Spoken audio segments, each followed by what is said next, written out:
Bendito.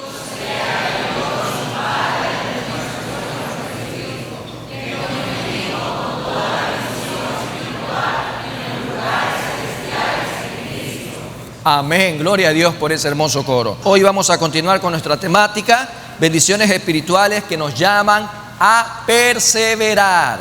Amados hermanos, bendiciones espirituales que nos llaman a perseverar, parte 2. Y decíamos sobre esta carta que el apóstol Pablo escribe prácticamente 10 años más tarde de haberse fundado esta iglesia en Éfeso, que es un libro apasionante para todos y cada uno de nosotros, porque cuenta la manera en que cada uno de nosotros podemos, al igual que cualquier persona, llegar a ser cristiano. Y una vez que llegamos también a ser cristianos, por la misericordia del Señor, al haber recibido a Cristo Jesús como el Señor y Salvador de nuestras vidas, Dios también a través de esta hermosa carta nos enseña la manera en que debemos vivir esa vida cristiana, esa nueva vida por la misericordia del Señor. Porque todas las cosas son hechas nuevas en Cristo Jesús. Las cosas viejas quedan atrás, y aquí todas son hechas nuevas. Y como todo es hecho nuevo, necesitamos la lumbrera, y es la palabra del Señor, para poder caminar conforme a la voluntad perfecta de nuestro Padre Celestial.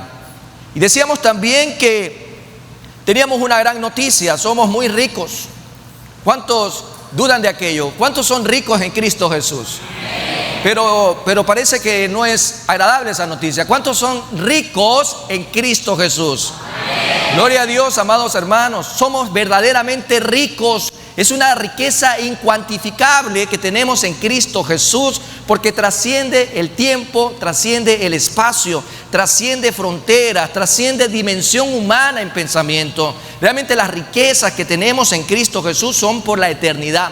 Lamentablemente muchos de nosotros no somos conscientes de nuestra verdadera riqueza que tenemos en Cristo Jesús y de que poseemos una herencia maravillosa en Jesús. Muchos desconocen de esta verdad porque no leen la verdad, porque no buscan la verdad. Tal vez estamos realmente mirando o desperdiciando nuestras vidas en cosas suntuarias y banales, y no precisamente alimentándonos de la palabra de Dios, que nos demuestra que tú y yo somos verdaderamente ricos en Cristo Jesús y tenemos una gran herencia.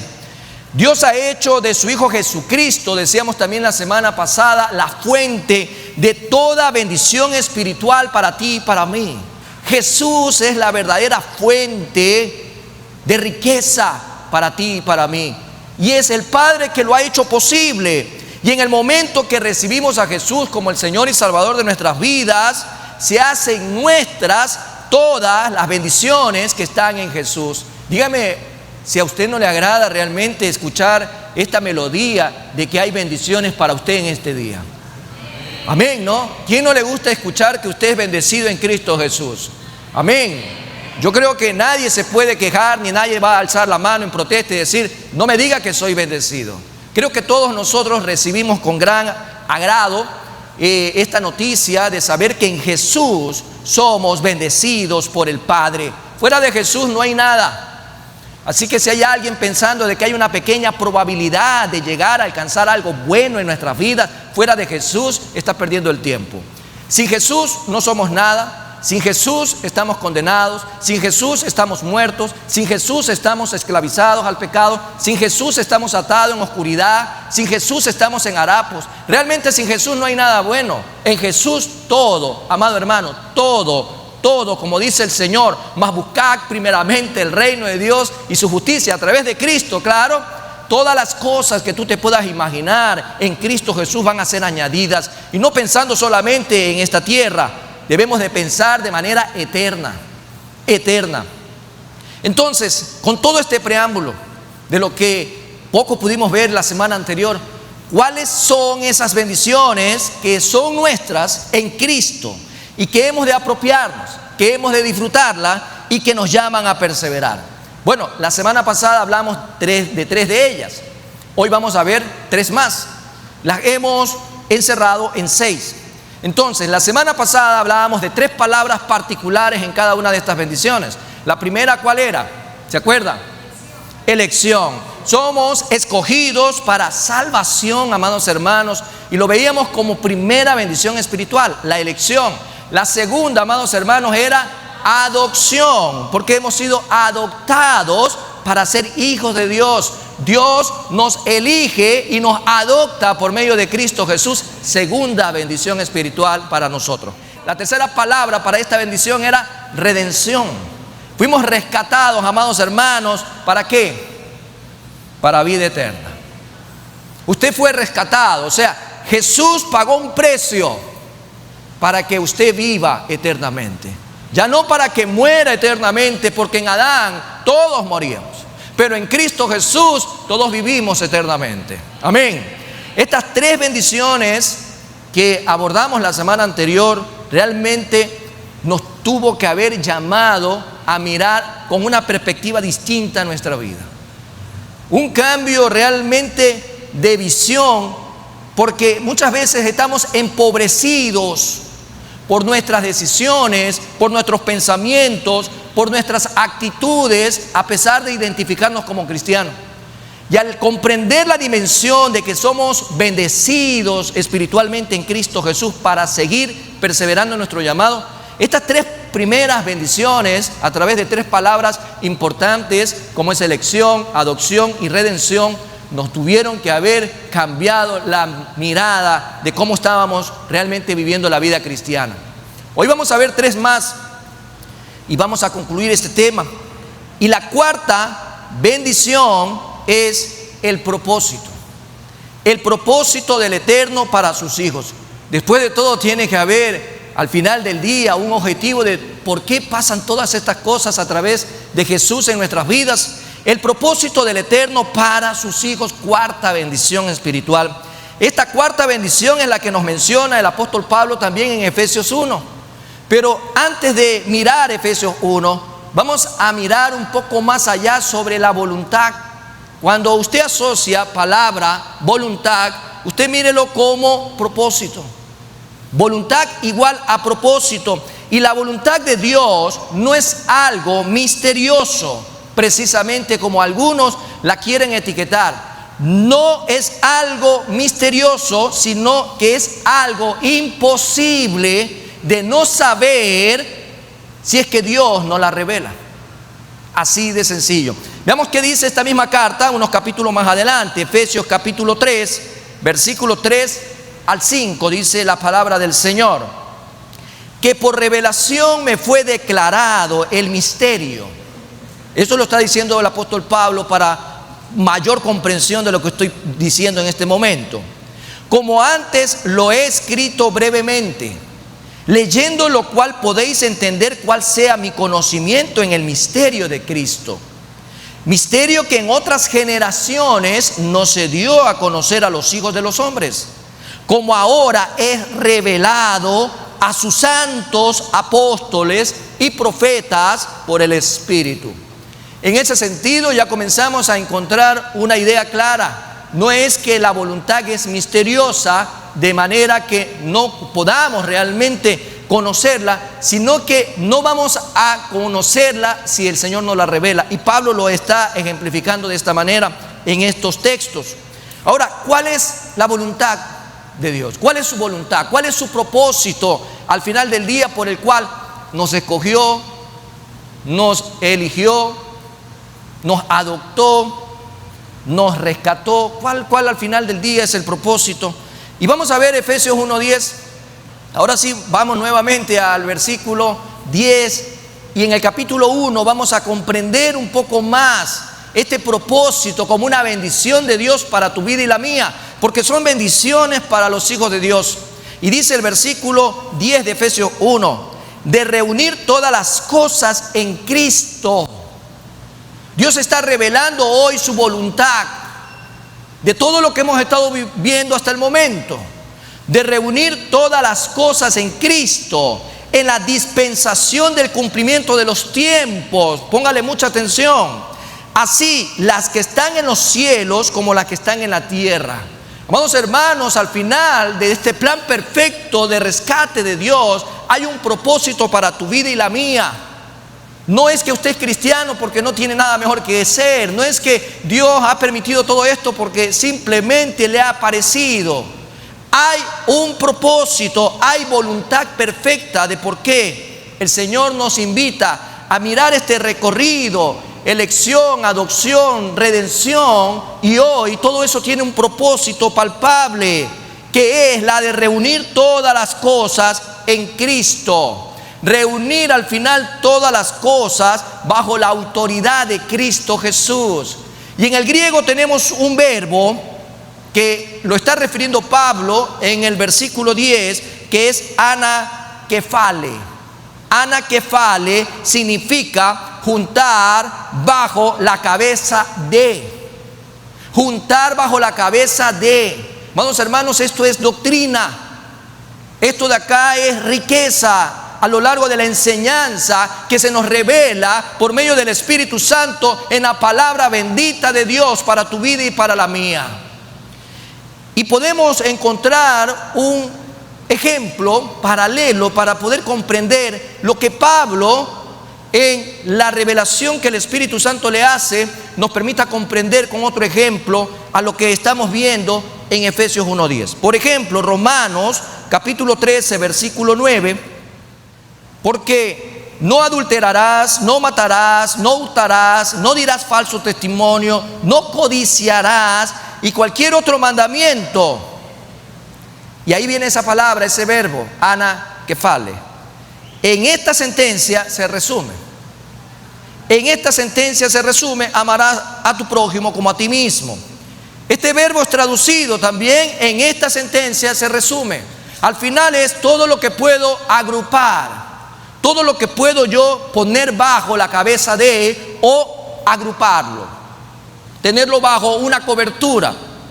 En otras palabras, todo lo que Pablo está mencionando en Efesios 1, regresamos a Efesios 1, versículo 9 ahora, dice ahí: dándonos a conocer el misterio de su voluntad, según su beneplácito, el cual se había propuesto en sí mismo. Dios tenía un propósito para tu vida y para la mía, y Él está dando a conocer su voluntad simplemente por el beneplácito, por su razón de ser, por su esencia, porque Él es el bien absoluto. Y se pueden resumir todas estas palabras en una sola cosa. Al final del día, cuando hablamos de adopción, amados hermanos, porque el Señor nos eligió y nos termina rescatando, es porque al final el Señor quiere unirnos a todos bajo la cabeza de. Y vamos a seguir analizando un poco más. Aplicando lo que Pablo escribe en Efesios 1:10, podemos ver el propósito, podemos ver la voluntad de Dios Padre para ti y para mí, que no es otro que reunir todas las cosas y ponerlos bajo la cabeza de la autoridad de Cristo. Todos y cada uno de los que hoy se identifican como cristianos tenemos que comprender de que estamos bajo la autoridad de Jesús. Que el Señor quiere que todas las cosas en la creación estén bajo la cabeza de Jesús, bajo la autoridad de Jesús. Y estas cosas incluyen, como bien lo dice el versículo 10, el mundo espiritual, que es lo que usted no puede ver, pero es real. Pero también habla acerca del mundo material, como lo dice Efesios 1:10, las cosas que están en los cielos y también las cosas que están en la tierra. Actualmente, en este momento, no todas las cosas están unidas bajo la autoridad de Cristo, como bien lo reconoce el autor del libro de Hebreos. Al momento no ocurre eso, pero es lo que va a pasar. Dice Hebreos 2:8 en la segunda parte, para poder darnos cuenta que el autor a los Hebreos también nos hace ver que en un día todas las cosas van a estar bajo la autoridad de Jesús. Porque en cuanto le sujetó todas las cosas, nada dejó que no sea sujeto a Él. Nada. Usted no puede andar como llanero solitario, sin cabeza.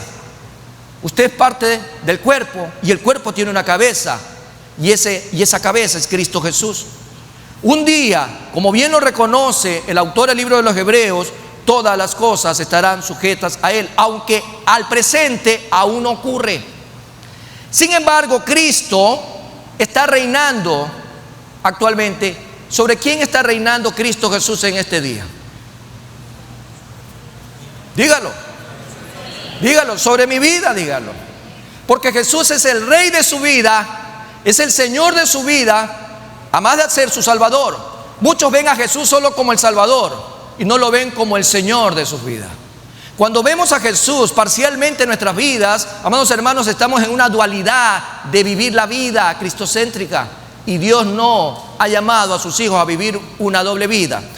Jesús es Salvador, pero también es el Señor, es el Rey. Quiere decir que Él reina sobre todas las áreas de nuestras vidas. Cuando usted excluye a Jesús como el Rey de su vida, usted quiere seguir haciendo lo que bien le venga en gana. Y el Señor no quiere eso para usted ni para mí. Cuando hay verdades a medias, al final del día son mentiras. Jesús no solamente es su Salvador, es su Rey. Y en estos momentos, Cristo está reinando en su vida como en la mía, con el propósito también de un día, todas las demás cosas, colocarlas bajo sus pies. Pablo lo puede dar a conocer a través del Espíritu Santo en 1 Corintios, capítulo 15. 1 Corintios 15, versículos 24 y 25, dice el Señor lo siguiente: luego el fin, cuando entregue el reino al Dios y Padre. Jesús un día va a entregar el reino al Dios y Padre cuando haya suprimido todo dominio, toda autoridad y potencia. Versículo 25: porque preciso es que Él reine hasta que haya puesto a todos sus enemigos bajo de sus pies. Esa es la voluntad de Dios, es la voluntad del Padre. Y Jesús dijo con sus propias palabras: yo no he venido acá a hacer mi voluntad, sino a hacer tu voluntad. Que no se haga mi voluntad, decía Jesús, sino tu voluntad. Y en la voluntad del Padre estamos viendo lo que va a ocurrir. Y esa es la voluntad de Dios. Y regresamos a Efesios 1:9 para recordar nuevamente el propósito, dándonos a conocer el misterio de su voluntad. Y una pregunta interesante en esta mañana que deberíamos de hacernos todos y cada uno. Yo no sé si usted ya se la ha hecho antes, y si no ha sido así, hoy es la oportunidad. ¿Estaba Dios bajo alguna obligación de hacer todo esto que estamos conociendo? ¿Estaba Dios realmente necesitado, obligado de hacer todo lo que hasta el momento se nos está revelando en la palabra en Efesios? No. Esa es la respuesta más clara. No está obligado. No estuvo obligado ni estará obligado. Pero sí es importante plantearnos la pregunta: ¿por qué? Porque también podemos darnos cuenta que el plan que el Señor nos demuestra a través de su palabra tiene un alcance cósmico cuando se habla de la salvación. Cuando usted escucha la palabra salvación, usted piensa en el cosmos. En el griego, la palabra cosmos es humanidad. Entonces, los alcances que el Señor tiene también en este plan de salvación tiene un alcance maravilloso. Según su beneplácito, el Señor puso a su Hijo, envió a su Hijo a la cruz del Calvario para que todo aquel que en esa época, en esta o hasta cuando el Señor así lo haya decidido, pueda recibir a Cristo Jesús como el Señor y Salvador de su vida. En ese sentido, Dios lo hace según su beneplácito, según su esencia, el cual se había propuesto, como dice Efesios 1:9, en sí mismo. En sí mismo. Dios es libre para hacer todas las cosas como Él quisiera hacerlas. E incluso Él pudo haber destruido todo lo que había creado cuando Adán y Eva decidieron desobedecer. Y Dios pudo haber dicho: bueno, borrar todo y volver a empezar. Dios pudo haber hecho eso. Sin embargo, no lo hizo. Y es importante adentrarnos en la palabra para comprender lo que está revelado como voluntad. No es misterio. No es misterio. Y la gente se pregunta: ¿por qué el Señor, si sabía que Adán y Eva iba a pecar, por qué mejor no hizo al hombre? O lo hubiese hecho bajo otra condición. Y lo vamos a ir encontrando en la explicación de esta mañana. Él pudo haber destruido todo lo que había creado y comenzado de nuevo, pero decidió no hacer eso. Más bien decide poner todas las cosas bajo la autoridad de Cristo, de la segunda persona de la Trinidad. Y en medio de ello, esta bendición que tenemos en Cristo Jesús de conocer, de que el propósito de haber sido elegido, de haber sido adoptado, de haber sido rescatado, me lleva a reflexionar, porque el Señor me pone debajo de Cristo Jesús. El Señor ha puesto como cabeza y como autoridad de este siervo, de ustedes como siervos, de consiervos que somos delante del Señor, bajo la autoridad de Jesús. Y la reflexión sería: ¿hemos colocado nuestras vidas bajo la autoridad de Cristo? ¿Lo hemos hecho conociendo de esta bendición tan maravillosa? ¿O bajo la autoridad de quién estamos el día de hoy? Ya no estamos bajo la autoridad del príncipe de las tinieblas. Ahora estamos bajo la autoridad ¿de quién? De Cristo. ¿Le gusta a usted la noticia? ¿Usted quiere estar bajo la autoridad del príncipe de las tinieblas o bajo la autoridad de Jesucristo? ¿De quién? ¿Hemos colocado nuestras vidas bajo la autoridad de Cristo? Eso significa de que usted se esfuerza cada día por hacer la voluntad de Él y no su voluntad. Eso significa entonces, amado hermano, de que usted está día a día buscando la voluntad perfecta del Señor a través de la intimidad que usted tiene con el Padre por medio del Hijo. Si un día Jesús va a ser la cabeza de todo, y eso debería de comprenderlo todo aquel que tiene la capacidad de razonar el día de hoy a través de la palabra. Si un día Jesús será la cabeza de todo, sería sabio desde este momento ya someternos a su autoridad y no seguir resistiéndonos de oponernos a los propósitos de Dios. Dios siempre va a ganar. No resista su vida a que Dios haga su propósito en usted. No podemos resistirnos, no podemos frustrar los propósitos de Dios, porque Dios es soberano y Él lo va a hacer contigo o sin ti. Mucha gente se resiste a evangelizar. Muchos cristianos se resisten a predicar. Muchos cristianos se resisten a que la obra de Dios se siga expandiendo por todas partes. Amado hermano, y Dios lo va a hacer contigo o sin ti. Dios no quiere que nadie se pierda. Pero muchas veces nosotros como que sí empujamos para que la gente se pierda. ¿Por qué? Porque no estamos haciendo la voluntad del Padre. ¿Sabe lo que Dios nos mandó a hacer como iglesia? A predicar su palabra, a compartir el evangelio de Cristo, a compartir las buenas nuevas de salvación. Por lo tanto, no hay ningún obstáculo que nos pueda impedir hacer la voluntad de Dios, porque así como tú hoy gozas de esta bendición, Dios también quiere que la gente que está a tu alrededor, que aún no le conoce, llegue a los pies de Cristo. Esta cuarta bendición, amados hermanos, en este mapeo, por decirlo así, de las bendiciones que hemos heredado, nos invita a ubicarnos ya en que hay un propósito. No solamente fuimos elegidos por ser elegidos, fuimos adoptados por ser adoptados, fuimos rescatados por ser rescatados, no, sino que al final todas esas palabras convergen en el propósito de Dios, de que un día todas las cosas estén bajo la autoridad de Cristo Jesús, ser reunidos bajo la cabeza de Jesús. Una quinta bendición, y algo ya vimos la semana anterior, pero esta va a ampliarse un poco más: herederos. Herederos del Eterno. Amado hermano, somos herederos del Eterno. Tenemos una herencia maravillosa. Si somos hijos de Dios, decíamos la semana anterior en Efesios 1:5, vamos a leer: en amor habiéndonos predestinado para ser adoptados hijos suyos por medio de Jesucristo, según el puro afecto de su voluntad.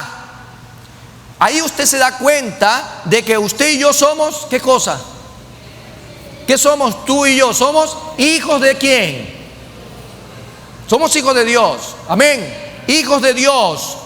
Y dice la palabra: adoptados hijos suyos por medio de Jesucristo. Entonces, si somos hijos de Dios, ¿en qué nos convertimos? Cuando un padre quiere transferir algo a su hijo, ¿cómo se llama? Herencia. Por lo tanto, hay herederos. Todos tenemos de alguna manera herederos, ¿no? Si miramos de la ascendencia, nos convertimos en herederos de alguien que está arriba nuestro. Si miramos la descendencia, entonces vamos a ver de que debajo de nosotros también habrá herederos. Y es la palabra lo que nos invita a ver en un marco social muy sencillo de que si somos hijos, somos herederos. Y dice Romanos 8, 16 al 17: el Espíritu mismo da testimonio a nuestro espíritu. Qué hermoso. El Espíritu de Dios da testimonio a nuestro espíritu de que somos ¿qué cosa? Ahí no dice que somos centenados. Ahí no dice que somos nietos. Ahí no dice nada de eso. ¿Qué dice ahí? Somos hijos de Dios. Hijos de Dios. Versículo 17. Y si hijos, ¿qué más? También herederos. Gloria a Dios, amado hermano. Gloria a Dios. Sienta usted el día de hoy pertinencia, pero también pertenencia. Usted tiene que tener su autoestima, amados hermanos, en Cristo Jesús muy en alto, porque usted no es cualquier persona. Usted es un hijo de Dios, y siendo hijo de Dios, dice la palabra, también heredero. Y dice algo más: herederos de Dios. ¿Y qué más?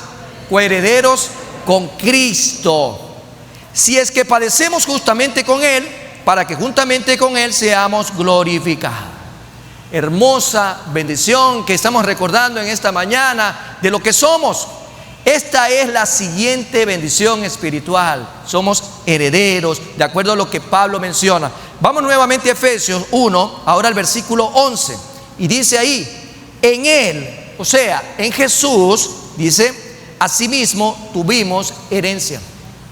En Jesús tuvimos herencia, nuestra quinta bendición espiritual. Ahora, ¿cuál herencia? Pablo no detalla la herencia. Alguien puede estar sacando números y cuentas.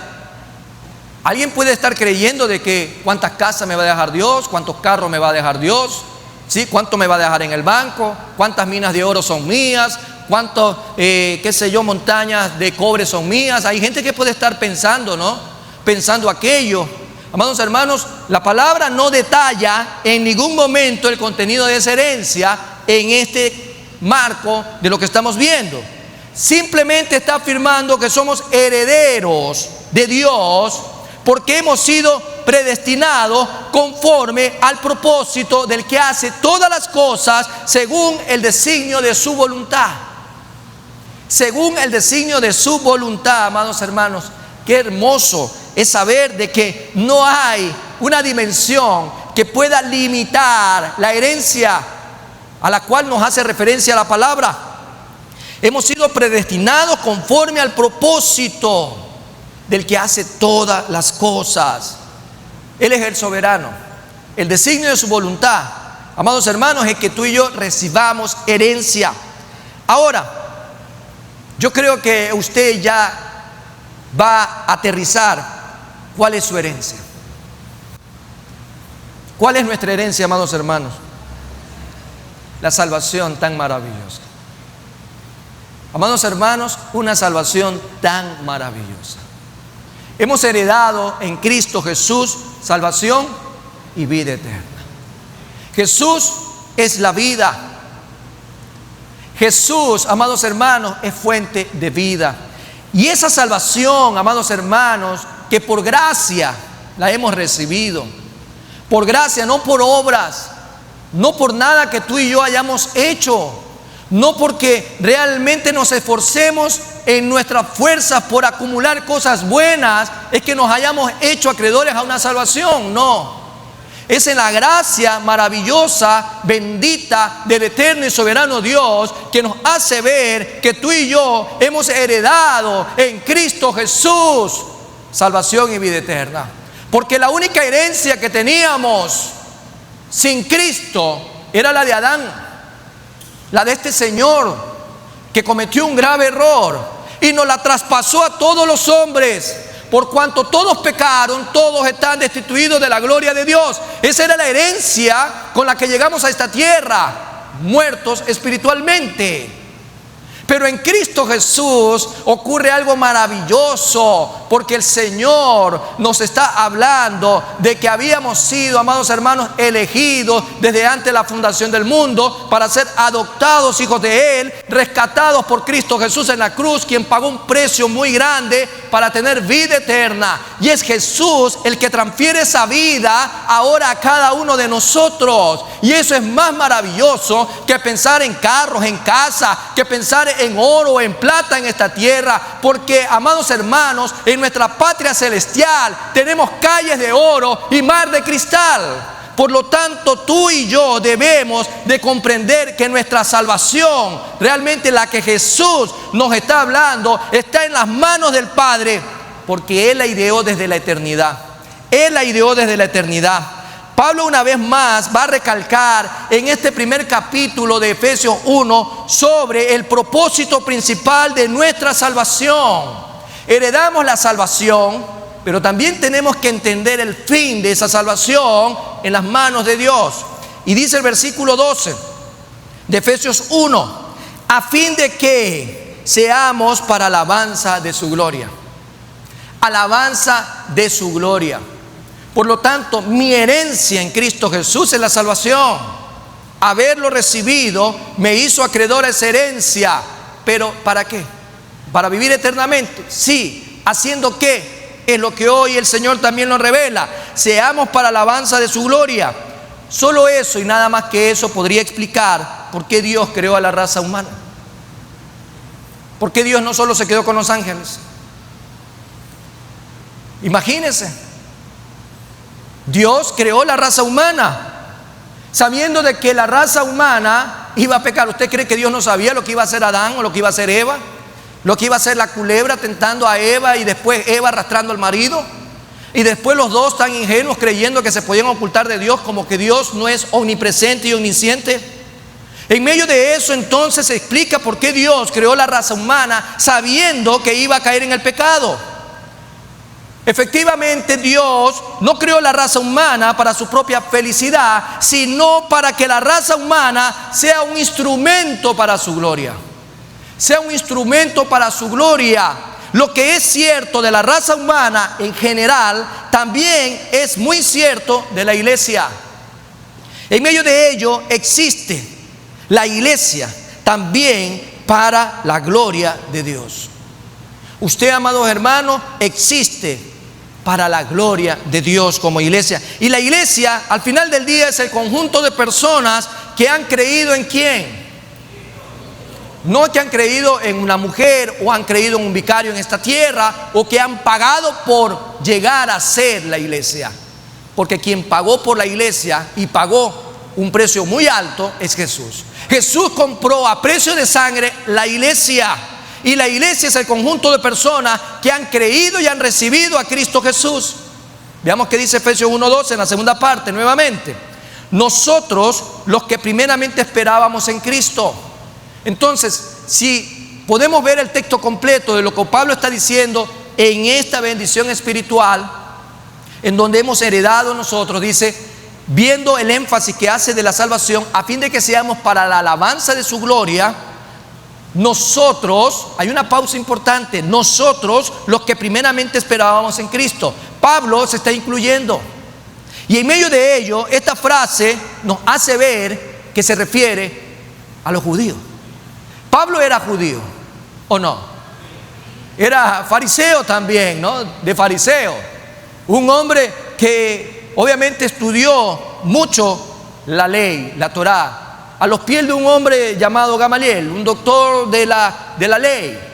Pablo era un judío, un religioso, antes de que Cristo Jesús ilumine su vida y lo haga una nueva criatura. Entonces, cuando Pablo también se identifica aquí, se está refiriendo nosotros a los que primeramente esperábamos en Cristo. Y estamos dándole un poquito más de amplitud a la iglesia.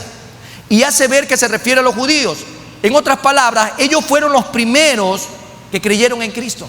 ¿Usted sí sabía eso? ¿Quiénes fueron los primeros que creyeron en Cristo? Fueron los judíos. ¿Y a qué me refiero? En el Antiguo Testamento, Dios habló de la venida del Mesías. En el Antiguo Testamento Dios habló del ungido, Dios habló del Cristo, Dios habló del Salvador prometido. Dios habló en el Antiguo Testamento y los judíos, ¿qué comenzaron a hacer? A esperar su venida, el hijo de David, esperar su venida. Y lo hicieron en tal manera que Pablo puede describir a Cristo como la esperanza de Israel. Y vamos a Hechos, vamos a la historia, Hechos 28, versículo 20. Así que por esta causa os he llamado para veros y hablaros, porque por la esperanza de Israel. ¿Quién era la esperanza para el pueblo? Era el Salvador que estaba prometido, el Mesías, el ungido, aquel que Dios había escogido para hacer un trabajo importante para él en el pueblo. Y entonces vemos ahí, dice, porque por la esperanza de Israel estoy sujeto con esta cadena. Se refería a Cristo Jesús, se refería a Jesús. Conocemos la historia bíblica y sabemos de que muchos de los líderes judíos rechazaron a Jesús como el Mesías. Eso es un hecho histórico que ocurrió. Fueron los judíos mismos los que entregaron a Jesús y lo pusieron en una cruz. En medio de ello, también ocurre un evento maravilloso. Después de su muerte, después de la resurrección, ¿qué ocurre? Miles y miles de judíos llegaron a los pies de Jesús por la fe, no por la ley, sino por la gracia. Cuando usted va al libro de Hechos y usted encuentra en los primeros capítulos de Hechos, a partir del 2 al 7, vemos a una iglesia primitiva. La iglesia cristiana fue inicialmente una iglesia prácticamente compuesta casi exclusivamente por judíos. Por judíos. La iglesia que vemos nosotros en la historia era prácticamente una iglesia casi exclusivamente de judíos. La elección de Israel en el Antiguo Testamento y en todas las profecías dadas a los judíos sobre la venida de Cristo indica algo importante que debemos de entender como pueblo de Dios, que los judíos conservan el derecho a ser los primeros en escuchar el Evangelio. Y no lo digo yo por un análisis personal o de algún extracto de un estudio de algún teólogo en particular, sino por lo que la Biblia revela. Y dice Romanos 1:16, un texto muy conocido, porque no me avergüenzo del Evangelio. ¿Por qué razón no nos avergonzamos del Evangelio? Porque es poder de Dios para salvación, ¿sí?, a todo aquel que cree. ¿Qué más dice ahí? Y después, cuando habla del griego, habla de los gentiles. Entonces, primeramente vemos acá al judío. Mateo 10:6 como referencia, lo que dice la palabra a través de Jesús, sino id antes a las ovejas perdidas de la casa de Israel. Jesús vino a lo suyo, vino con un plan de rescate y los suyos no le recibieron. Un día decían Hosana al hijo de David y a la semana siguiente o los días siguientes lo estaban entregando. Así como muchos no creyeron, también muchos habían creído, y más aún después de la resurrección de Jesús. Hechos 13:26, otra referencia, solo para que podamos comprender, amados hermanos, que somos herederos en Cristo Jesús. Somos coherederos en Cristo Jesús porque somos herederos del Padre. Somos la iglesia, amados hermanos, que hemos recibido salvación. Pero la salvación no solamente la debemos de ver, amados hermanos, como algo muy particular. Y vemos a la iglesia alejada de Israel. Al final del día, el pueblo de Dios va a ser todo aquel que tenga a Cristo en su vida. Y lo que está ocurriendo en estos momentos con Israel es un tema pendiente que el Señor tiene con ellos, pero no hay sustitución. No es la iglesia ahora la que está suplantando a Israel. Eso no es bíblico. Lo que existe son profecías que aún se tienen que cumplir, pero al final del día, todo aquel que tenga a Cristo en su vida será hijo de Dios, será la iglesia de Cristo y Cristo será su cabeza. Por lo tanto, al recordar esta parte también de lo que dice Hechos 13:26, varones hermanos, hijos del linaje de Abraham, y los que entre vosotros teméis a Dios, a vosotros es enviada la palabra de esta salvación. ¿De dónde? ¿De qué linaje dice? De Abraham. Usted y yo somos hijos ¿de quién? De la fe también, ¿no? Pero nuestra descendencia no es directa como la de los judíos. Vemos entonces a un Abraham, vemos a un Isaac, vemos a un Jacob que después cambia su nombre a Israel. Y vemos de ahí lo que vienen, las 12 tribus y cómo se forma el pueblo de Israel. Y aquí se está refiriendo a ese linaje de Abraham. Dice más adelante la historia, versículo 46 de Hechos 13. Entonces Pablo y Bernabé, hablando con denuedo, dijeron: a vosotros a la verdad era necesario que os hablase primero la palabra de Dios. Entonces, en resumidas cuentas, amados hermanos, lo que tratamos de comprender es que la iglesia en Cristo Jesús, amados hermanos, tú y yo, y también todo aquel que un día reciba a Jesús, Dios tiene un plan perfecto con Israel. Gloria a Dios por ese plan.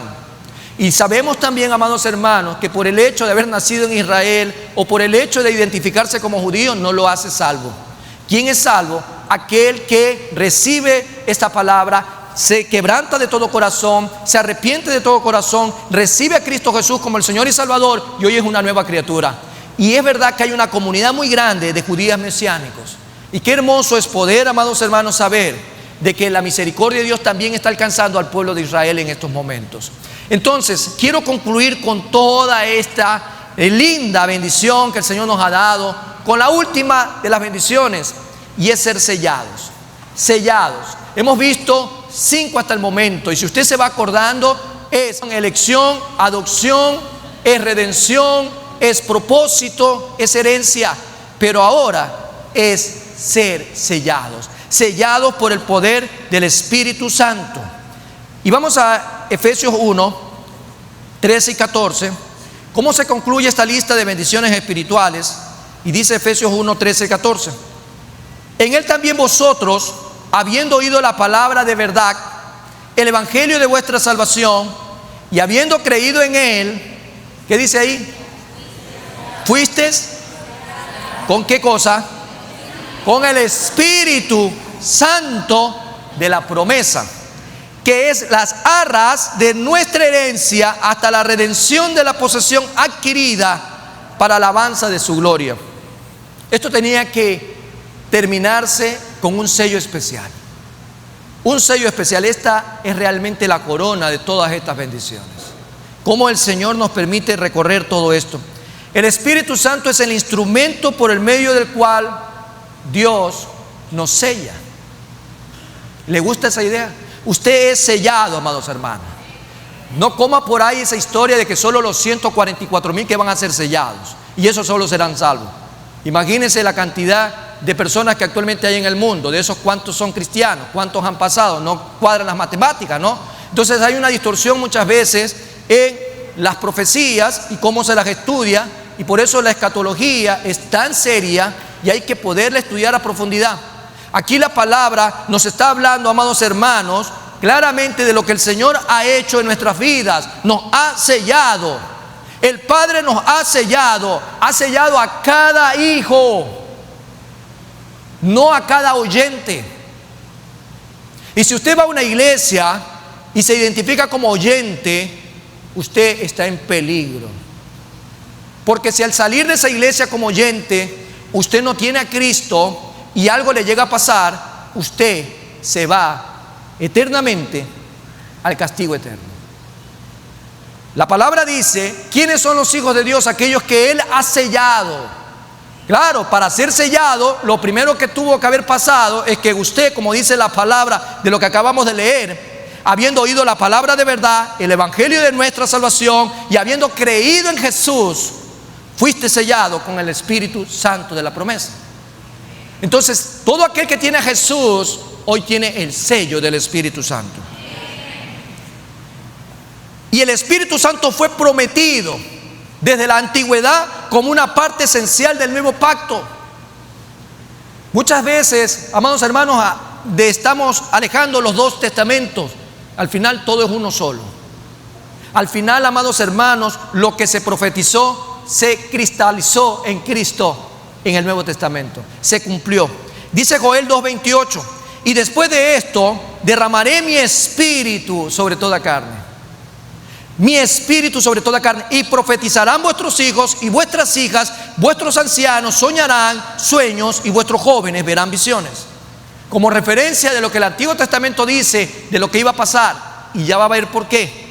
Dice Ezequiel 36:27 del Antiguo Testamento, otra referencia: y pondré dentro de vosotros mi espíritu,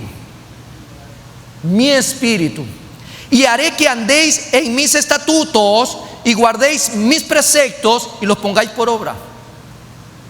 Isaías 44:3, otra referencia del Antiguo Testamento.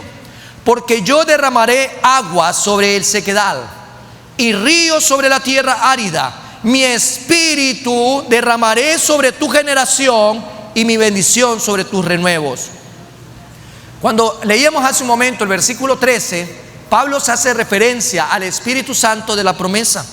Por eso Pablo lo llama Espíritu Santo de la promesa. Fue prometido en la antigüedad. Y de acuerdo a lo que vemos en el Antiguo Testamento, se ha cristalizado en el Nuevo. Efesios 1:13 dice: y habiendo creído en Él, fuiste sellado con el Espíritu Santo de la promesa. Pablo estaba enviando su carta a Éfeso, a una iglesia donde habían cristianos como tú y como yo, y estaban recibiendo, amados hermanos, estas bendiciones que ellos no conocían. La vida espiritual no puede comenzar en una persona si no ha sido sellado por el Espíritu Santo.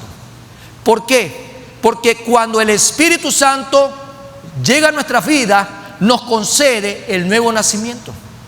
Nos concede el nuevo nacimiento. Y hay una historia en el Nuevo Testamento en la que el Señor Jesucristo tiene un encuentro con un hombre llamado Nicodemo. Dice Juan 3, del 5 al 8. Respondió Jesús: de cierto te digo, que el que no naciere de agua y del Espíritu no puede entrar en el reino de Dios. No puede entrar en el reino de Dios. Lo que es nacido de la carne, carne es. Y lo que es nacido del Espíritu, Espíritu es. No te maravilles que te dije: os es necesario nacer de nuevo. El viento sopla de donde quiere y oye su sonido, mas ni sabe de dónde viene ni a dónde va. Así es todo aquel que es nacido del Espíritu. Es el Espíritu Santo que nos convence de pecado y nos da la fe para poder creer en Cristo Jesús. El Espíritu Santo también nos da seguridad de ser verdaderos hijos de Dios. Usted es un hijo de Dios y usted tiene la garantía, amado hermano, de que es hijo de Dios, porque el Espíritu Santo lo ha sellado. Dice la palabra: fuiste sellado con el Espíritu Santo. Haciendo un poco de análisis comparativo en este caso de lo que esta verdad nos encierra. ¿Qué ocurría en el primer siglo? ¿Qué hacían las personas importantes? Personas importantes hablando de la realeza, hablando de emperadores. ¿Qué es lo que ellos hacían? Cuenta de que tenían sellos, y lo hemos visto a través de las películas, ¿no? Ellos firmaban una carta y sellaban la carta con un anillo que tenían, las cuales lo aplicaban a documentos para indicar que ese documento era genuino, era original. ¿Qué quiere decir? De que de repente hay por ahí gente que dice ser cristiana, pero no es original, porque no tiene a Cristo, no tiene el Espíritu Santo. Entonces hay trigo y hay cizaña. Podría ser una analogía. En el marco de lo que cuenta la historia, nos hace ver de que la manera para poder identificar un documento genuino era a través del sello. El sello. Entonces, ¿qué es lo que el apóstol Pablo nos está afirmando? Cada creyente, cada cristiano ha sido marcado como un verdadero hijo de Dios por el Espíritu Santo en su vida. Ha sido marcado, amado hermano, marcado para ser identificado como un verdadero hijo de Dios. ¿Cómo tú y yo somos prácticamente parte de esa iglesia? Porque Cristo mora y porque la manera de que realmente esa verdadera decisión, conversión en tu vida ha sido sellada por el Espíritu Santo. Dice la palabra que la tercera persona de la Trinidad, de acuerdo a lo que dice el versículo 14, es las arras de nuestra herencia. Prácticamente es la tercera persona de la Trinidad. En el versículo 14 nos dice que es las arras de nuestra herencia. ¿Qué significa la palabra arras? En el griego significa garantía. Hay una garantía, amado hermano, de que usted es un verdadero hijo de Dios, no por lo que diga el pastor o por lo que usted crea, sino por lo que dice la palabra. Hay una garantía. Hasta el día de hoy esa palabra en el griego también significa algo maravilloso que realmente me ha enamorado más de esta bendición. ¿Sabe qué significa? Anillo de compromiso.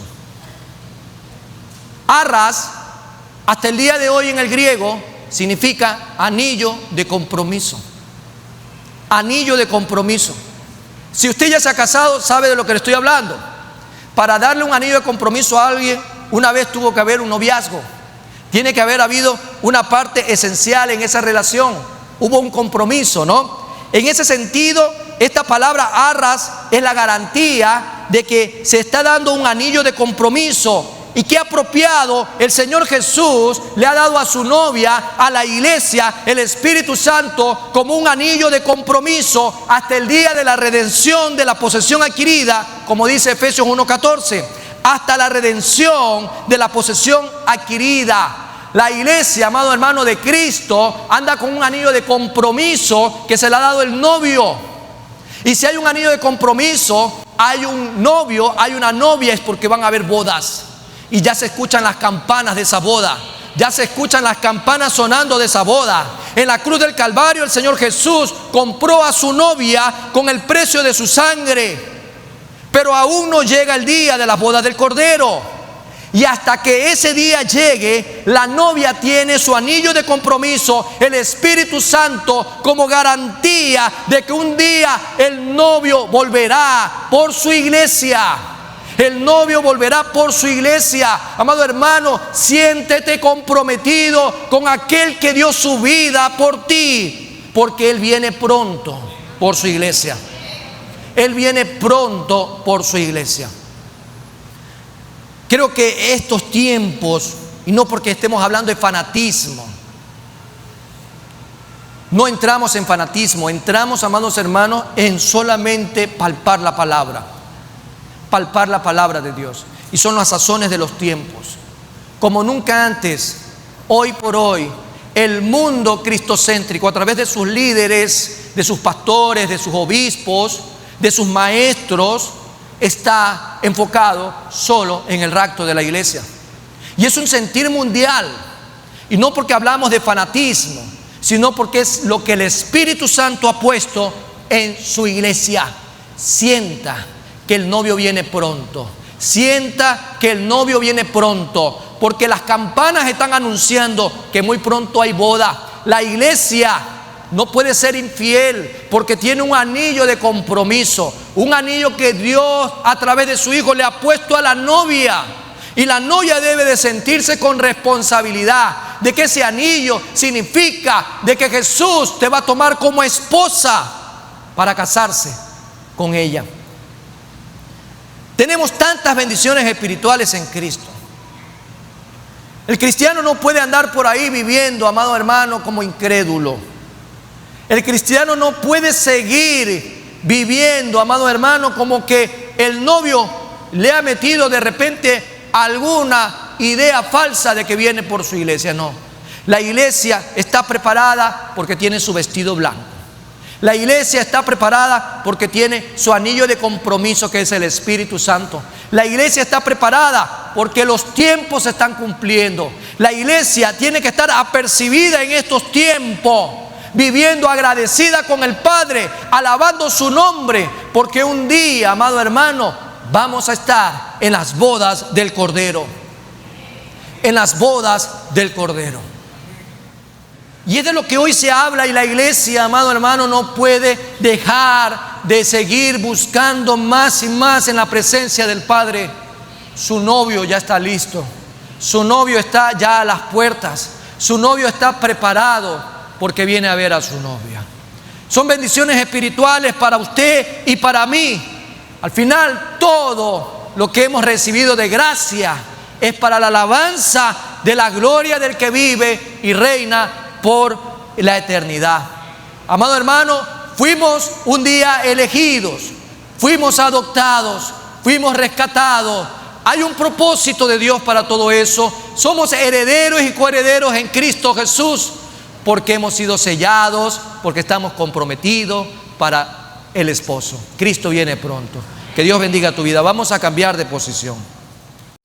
La Primera Iglesia Bautista de Guayaquil te invita a formar parte de nuestra comunidad digital.